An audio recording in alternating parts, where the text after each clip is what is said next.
You didn't fail because you weren't talented enough. You didn't fail because you weren't smart enough. You didn't fail because the timing was wrong. You failed because every single day you went back to the same people.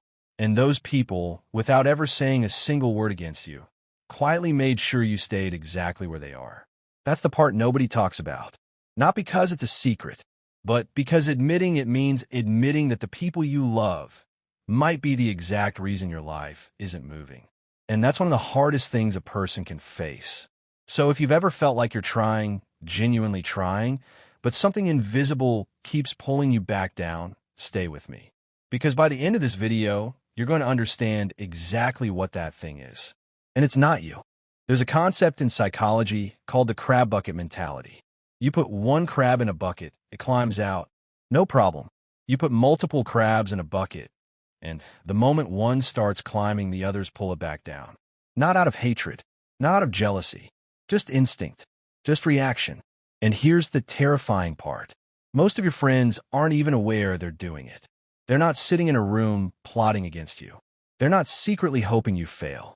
But the moment you start changing, the moment you start waking up earlier, reading more, moving different, talking different, something shifts in the room. The jokes get a little sharper. The energy gets a little colder.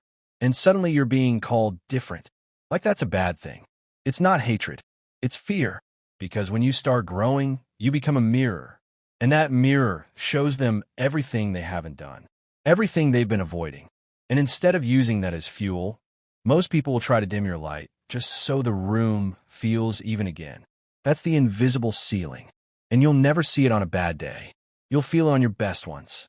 Let me ask you something. When was the last time you shared a goal? Something real, something you actually cared about. And the first response wasn't excitement. It was doubt. That's risky, though. You sure about that? I mean, that's hard to pull off. And maybe they framed it as concern. Maybe they called it being realistic. But somewhere inside you, you felt it. That small deflation. That quiet erosion of belief that happens one comment at a time. That's not support. That's weight. Real support doesn't make you second-guess yourself. Real support doesn't leave you feeling smaller after the conversation than before it. And here's what's even more dangerous. You start self-censoring. You stop sharing your ideas. You stop talking about where you're going. Because somewhere along the way you learn that your circle doesn't meet you there. So you shrink yourself down to fit the conversation. You keep the big dreams quiet. You laugh at the jokes. You stay in the room. And the months pass. And the years pass. And one day you look up and realize you've been living at the level of the people around you this whole time. Not because that's your ceiling, but because you never gave yourself permission to go higher than them. This is where it gets complicated. Because some of these people love you, genuinely, and you love them back. And that love is real. I'm not telling you it isn't. But love and alignment are two completely different things. You can love someone and still recognize that where they're going isn't where you need to go. You can care about someone deeply and still understand that spending every day in their energy is costing you something you can't get back. Time, focus, belief, momentum, and the guilt you feel about this. That guilt is being used against you. Not intentionally, but every time you consider pulling back, spending less time, moving different, protecting your space, that guilt brings you right back. Because you've been taught that loyalty means proximity. That real friendship means always being available. That choosing yourself is the same as abandoning them. It's not. The most loyal thing you can do for the people you love is become the best version of yourself. Because a version of you that's fully alive, fully realized, fully built. That version helps more people than a version of you that stayed small to keep the peace. It's not motivation. It's not a video. It's not even discipline on its own. It's environment. Show me your 5 closest people, and I'll show you your future. Not because that's a cliche, but because it's biology. You are wired to match the energy, habits, language, and ambition of the people you spend the most time with. It's called emotional contagion, and it operates below your conscious awareness. You don't decide to adopt their mindset.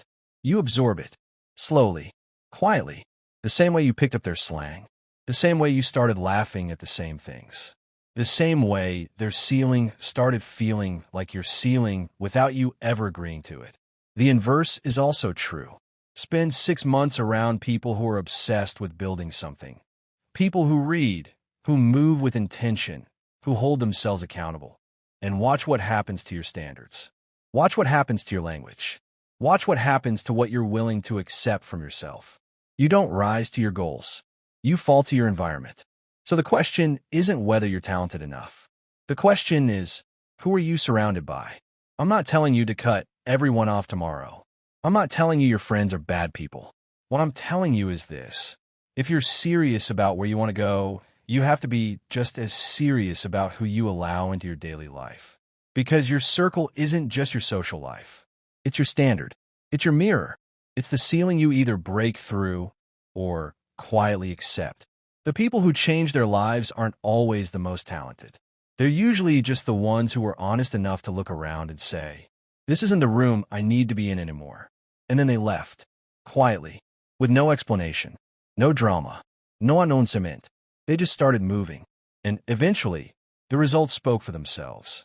That's your move too. Want me to break this into timestamp sections or format it for a teleprompter?